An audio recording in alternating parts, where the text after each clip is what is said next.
Hey everybody, and thanks for watching Woodcrest Bonsai. Today I'm going to move my Banyan style Ficus philippinensis from this bench down to this bench. And as you can see, I've cleared this bench, but because that pot is so heavy, I am going to add some reinforcing wood. So I'm going to take 2 pieces of wood and lay them, about here and here. So in other words, cut this section into thirds by adding 2 reinforcing pieces of wood. And I don't think the position is all that important, because if we look at the bottom here, I'm wrong. The feet are actually quite small. I thought the feet were much larger on this pot. So you see the foot is only from here to here. So I really need to position the 2 reinforcing pieces of wood so that these feet sit on top. Because otherwise, and I apologize for the wind, but we've just had windy days. It seems like we've been in a windy pattern for a month or more. So I've got to get it done. So I'm going to do a video and we'll just have to deal with the wind. So now I'm going to measure the middle of the foot to the middle of the other foot, which means that the reinforcing pieces of wood will be much closer together. And I think I'm still going to place it in the center. And there's a couple of reasons I'm doing this. Number one is, if we look, so this bench is cinder blocks with 4 1x8s across, which is about, well, the pot is 30 inches and there's just a couple of inches left. So I think the bench is 32 inches, and it's already growing beyond the bench. And I want this thing to be considerably wider. So as it gets wider and wider, it's going to restrict my ability to get down the paths. And I'll also be constantly brushing up against the foliage. So this bench is 4 feet. So that will never happen. Another reason is, as I showed in another video, and this is an old frame from last year that I never took down. But if it gets really cold, where we're going to hit freezing, as I did on this bench, I'm also going to do on this bench. This bench like this, with the cinder blocks and the wood, it's almost impossible to build a frame up around it. This bench, the way I've got them engineered, as you can see here, I add an extra piece of 2x4 on the bottom, and then I can put fir strips all the way up and then lay the plastic across the top of that. And since the ficus is a very tender tree that does not do well in freezing, keeping it on this bench, it would be almost impossible to give it any kind of cold protection. So that's the deal. Now, if I'm going to put the 2 pieces of wood here, I've got 2 choices. I can leave the mesh as it is, cut the wood to size, and then I will actually have to climb underneath. This outside will be easy enough to access, but to get on the other side of this crossbeam, I will need to either be on my back looking up underneath, or I can remove the anchors. So here's a couple of anchors that are already lifted a little bit, and they're like the U-nails for fencing. And this actually is fencing. This 4 feet mesh is actually fencing. You buy it as fencing. So that's what I'm going to do, because I don't want to climb underneath there. Then I won't have to move my pot. So I've got it. That's why I've got 2 runs loose, because I'm going to need to remove the anchors at least to the second crossbeam, and then I'll have some access to be able to just attach the reinforcing pieces of wood just standing up. So that's the next order of business, is get the reinforcing, get the tie downs, whatever you would call them, out of there.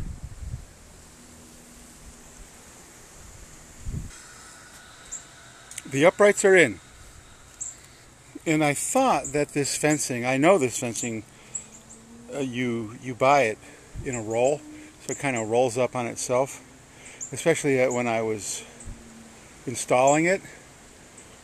But this part did not do that. It laid flat, stayed flat, and I guess that's just from the weight of everything on there. So what I did to keep it up is I stuck my hammer into one of the slats, and that is enough weight to keep it upright. And that is ingenuity. So the next step is to put the mesh back. You can see the holes where I took the, well, they're not nails, they're actually a U. They're specifically designed for fencing. And then I've got a 2x12, and I'm going to put it underneath the pot, and then angle the 2x12 down to this bench, and then slide the pot onto the 2x12, the old inclined plane. And since gravity is going to help me, because this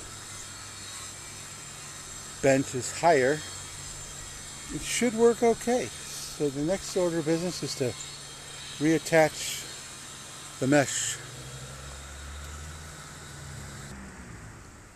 So the mesh is back on, and I used a few more anchors, and now it's just so solid. There's no way we're getting any sagging there. And actually, I didn't even realize it, but this crossbeam had no anchors at all, so those are brand new, nice and shiny. And this is also a lot more stable, So now the fun begins.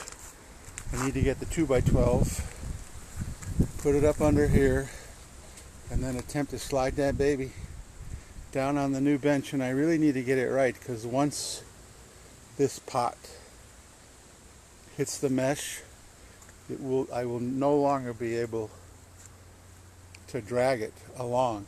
So I need to put it into place pretty much perfectly the first time. So we'll see what happens.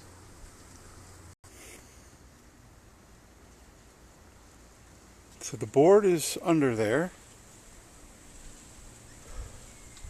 and it goes all the way to the end of the bench because it's 8 feet long. So now the trick is to slide this baby down the board until it's directly above the reinforcing boards I just put in, and then slide this board out from under it and let it drop. So it wasn't that hard to get it up on the board. So since gravity is going to help me bring it down, I don't think I'm going to have that much trouble. I decided on a different tack. So instead of trying to pull the board out this way, I'm going to pull it towards me. And the bottom of the pot is already positioned on the 2 reinforcing boards. So now all I really have to do is pull the 2x12 towards me and very slowly just lower the pot down, and I should be done. Of course, I still need 2 hands to do that, so I have to put it on pause yet again. Success! I think the hardest part of this whole process was bringing the 2x12 board. That sucker is heavy. But it worked. And now I'm going to leave the pot about 3 or 4 inches from the edge of the bench, because as you can see already, some of this growth here that I want, to create the fullness in the branches will then be sticking out. So I could possibly even move it back, but for now I'm super happy with it. It's positioned almost exactly in the middle of the bench. The feet are sitting right on top of the reinforcing. And now, another reason that I've got this space left, and it's so funny because I found roots coming from that tree that were growing from the drain holes into this pot here, which has a almost dead sage, culinary sage plant. But now the next step is to take this empty space and bring my bald cypress grove, which is way down here, to fill in that space. So the bald cypress grove is going to be right at the end of that bench. Because right now I just can't work on it. I can't see the front. I don't even know whether I want this to be the front or the other side to be the front. And once again, there's no way I'm going to lift this baby either. So I'm going to basically take all, like this is a bougainvillea that is actually beginning to flower. Oh, just in a couple little spots. Too bad it didn't flower all over, but there's time for that as this tree grows. I think this tree is going to be real pretty. And then I've got elm trees that are in training, that most are in plastic bonsai pots, and then there's some on the some on the other side that are in 6-inch bulb pans. And then I have collected ilex shillings and another collected ilex shillings. So it's going to be a process. There's no question about that. It looks like what I'm going to do is take these elms and take them all the way to the end of the bench. And then that will give me some space to pull the bald cypress grove forward, towards the end of the bench, about 2 feet. Then try to move this other stuff. I have just a bunch of funky stuff here. These are a type of succulent, and here's a group of portulacaria that are in little tiny pots in a tray. And this shillings should not be that difficult to move. It will also be dragged because it's too heavy for me to lift.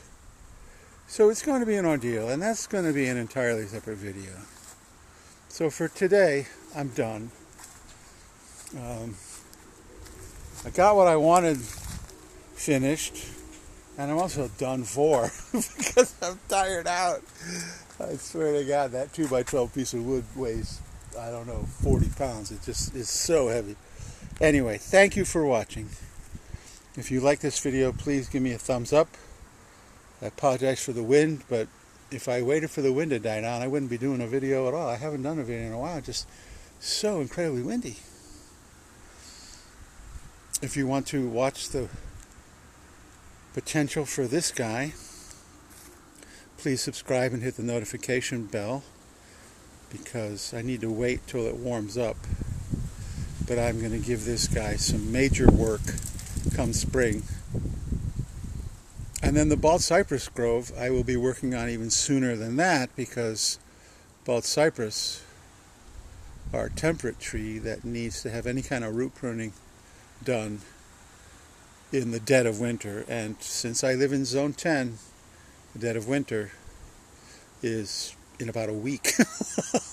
Usually between the solstice and the end of January is the time to do any of my temperate trees, my elms, my bald cypress, my shillings, my hornbeams. Any of those trees all need to have any kind of major root pruning work done between the solstice, which is the 21st of December, and about the end of January. So thank you so much for watching, and I will see you in the next video.